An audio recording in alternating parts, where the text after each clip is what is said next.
an outstanding member of the Prep faculty. Jennifer came to Prep in the fall of 2001 as a member of the Foreign Language Department, where she teaches both French and Spanish. She's the moderator of the student government, involved with the planning of numerous activities, including the proms. This year, Jen has recently been named Ignatian Educator of the Year for her staunch support of the Jesuit mission of Fairfield Prep. It is my distinctive pleasure to introduce to you an outstanding Ignatian educator, Jennifer Mauritz.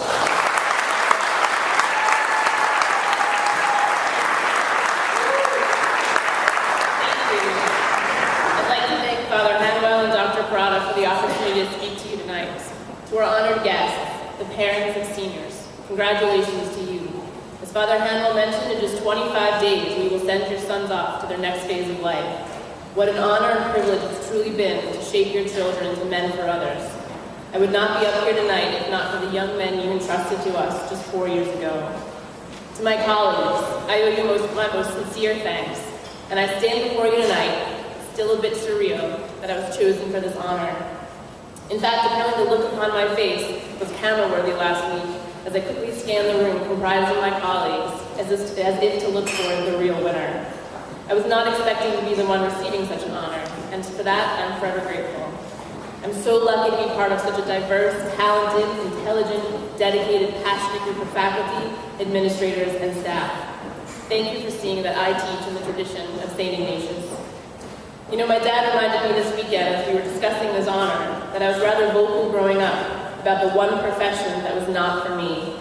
I did not want to be a teacher. I figured I would just be no good at it. Back in the day, I was focused on becoming a pediatrician. In fact, there's proof on Nickelodeon. I'll offer you the same challenge I offered to a student a few years back. Try to find a 1991 episode of a Nickelodeon game show entitled Get the Picture. The deal was, if we found it, I would swallow my pride and let the guys watch an awkward 7th grader, me, on TV during class. He wasn't successful. I confidently told the game show host that I would someday be a pediatrician. And in case you're curious, my partner and I were the big winners that day. Thank you. I can tell you that I proudly majored in neuroscience, not even biology, I went for neuroscience, for 1 semester. I guess it was a bit naive, or perhaps even just a bit foolish, to think that I could be the one to succeed in biology with little math ability. So by 2nd semester, I was immersed in everything French, and my love of the language grew from there. My parents never questioned my desire to give biology a try, or my switch to French. They let me make my own mistakes and figure things out for myself. You know as parents what it's like to be the rock, the support, to keep your mouth closed at times and let your children make their own mistakes. Sometimes they need to find their own way. Let me set a bit of context here for you.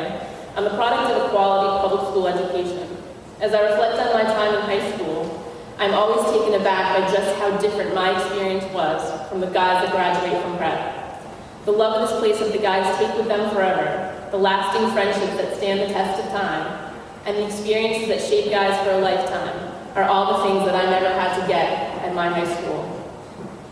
It was very easy to go unnoticed by most during my high school years, and to be honest with you, I wanted it that way. I was a good student, never did anything wrong. I was super quiet and unwilling to step out of my comfort zone. I think back to my time in high school every once in a while when I see a quiet, reserved guy in the halls here.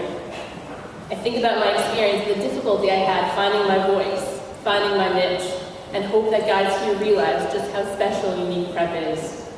A student here has so many opportunities to grow and mature in ways that so many other young men just don't have. For me, it wasn't until my parents dropped me off at Fairfield University that I began my transformation. I'd received a quality academic education, however there was something missing, the Jesuit piece.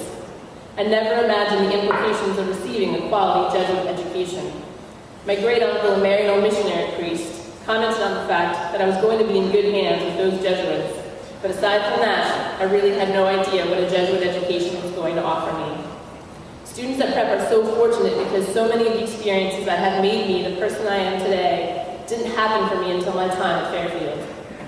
I owe it all to the Jesuit education I received in the classroom, on service trips, and in the relationships I formed not just with Jesuits, but also with the other Ignatian educators. Your sons have had this unique opportunity to experience many of these things during the most formative years of their lives. The relationships they are able to develop with faculty and staff and administration here do so much to shape your sons to fit the profile of a graduate at graduation. My experience with Jesuit education left me with a desire to set the world on fire. For the first time in my life, I began to think that teaching might be my calling. Interestingly enough, it was a semester on the second floor of Xavier, a place I still call home today, that caused me to have a change of heart. I interned in a French classroom here at Prep, and to be totally honest, loved every minute of it. The young men definitely challenged me. They also listened to everything I had to say, were bright and motivated, and made me laugh a lot. Even as a second semester senior anxious for graduation, Fairfield Prep showed me that I wanted to share my love of learning. Fairfield Prep has been a major part of my life ever since. The Prep community has been a fulfilling yet challenging one, always requiring me to strive for the matches, the more. It's worth noting that this honor is formally known as the Reverend Martin G. Shaughnessy Award. This honor is even more special to me because of this great Jesuit.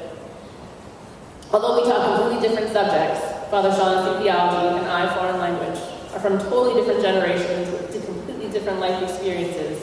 We connected each and every day as we shared a classroom. He brought me true peace each time he entered my room. Watching Marty in his infamous black briefcase appear at my door always brought a smile to my face. Even now, thinking of this amazing person and teacher, I can't help but smile and feel a certain peace take hold. Father Shaughnessy is truly a master teacher, and I'm grateful I have the opportunity to catch his enthusiasm, his spirit, his love for learning, and most importantly, his love for this place, for Fairfield Prep. For me, Fairfield Prep will forever hold a special place in my heart. For those of you that haven't yet made the connection, there is a relationship between Mr. Mauritz and myself. I met my husband here at Prep, and for that I will be ever be grateful to this institution. We have a story unlike any other, as we received the guidance and love from Father Bowden and Father Levins. Father Levins became our spiritual guide, our mentor and our friend, teaching us to grow in love. Now some might think that our situation is not ideal. Who wants to work with their spouse? For Rudy and me, we have worked hard to be two separate people, two separate employees. We rarely interact with each other during the school day. You'll never catch us eating lunch together in the faculty lounge and barely make eye contact when walking through the hallways. In fact, in order to keep my own identity, it took me almost 5 years to give up my maiden name here. But changing my name ended up working out. In fact, I think that our relationship has been a positive thing for the guys to experience. It speaks to the family that is Fairfield Prep. Guys often get a kick out of having both of us in class. We arrive at functions such as these together. This past Saturday, our daughter joined us at the Walk a Mile in Her Shoes event, and guys were able to interact with us as a family, to see another side of us, to see a healthy, loving relationship. What is also unique about our situation is that it has shaped a deeper understanding I have of this place. I'm not just another coach's wife. I don't just support my husband because it's what he's passionate about.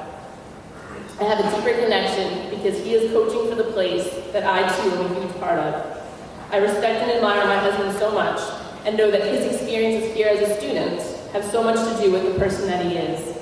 Seeing how his time at Prep has shaped him makes me appreciate the mission of Fairfield Prep that much more and work to develop those same qualities and characteristics in your sons. Despite its commanding presence and confident bellowing voice, I would like to think that I am actually the tougher Mauritz. It can be difficult being a female in an environment dominated by males. I wouldn't be telling the truth if I said that I'd never been tested. Through every challenge, I grow stronger, more committed to my mission. I'm not going to sugarcoat it for you. I'm pretty tough on your sons. I practice the policy of tough love. I'm a strong personality that strives for an orderly and organized classroom. I expect a lot out of each and every one of my students. You guys may throw some choice words around outside of class, but in the end, those that return months or even years later get it. They know that I respect and genuinely care for each and every one of them. It's my duty to not only teach them language, but more importantly, to help them become respectful, responsible, loving young men. Preparing this speech has allowed me to practice one of the major components of a Jesuit education, reflection. Over the past few days, I've thought about 14 years of colleagues, students, good and bad experiences, and yes, even parents. My career this far has been a fantastic one, and I think that's in large part due to the support and encouragement of the people I'm surrounded by who love Fairfield Prep just as much as I do. Being one of the only French teachers over the years here at Prep, I've developed deeper relationships with students because I've taught them 2 or 3 years in a row. I've truly witnessed firsthand the significant amount of growth and maturation each one goes through in their own time. I've been speaking to my class of seniors about this a lot lately. Each one of them plays a different role in what has become our little French family. The familiarity actually has been beneficial, allowing me to treat them as men, to give them my trust, to be straight with them. I gave them a great big merci today because of so much of who I am as a teacher is because of what they bring to class consistently. While I was complimenting them, they rose to their feet and applauded me. I'm energized and inspired by the class of 2015. Your sons give me the motivation I need to always do more. On ne fait jamais attention à ce qui a été fait. On ne voit que ce qui reste à faire. My French quote is a little tribute to Father Hanwell. During the past 9 years, Father Hanwell and I have enjoyed interacting with one another in French. It's always a thrill to run into him in the hallway and exchange a few words in a language we both love. He's also been super generous in sharing with me newspapers and magazines from his travels to use in the classroom. The quote's translation: one never notices what he has done. One can only see what remains to be done. This quote is a quote from Marie Curie on a magnet displayed in my classroom. I have so much more to do here, so many more students to shape into men for others. This honor reaffirms my mission to become a master of my craft. Thank you.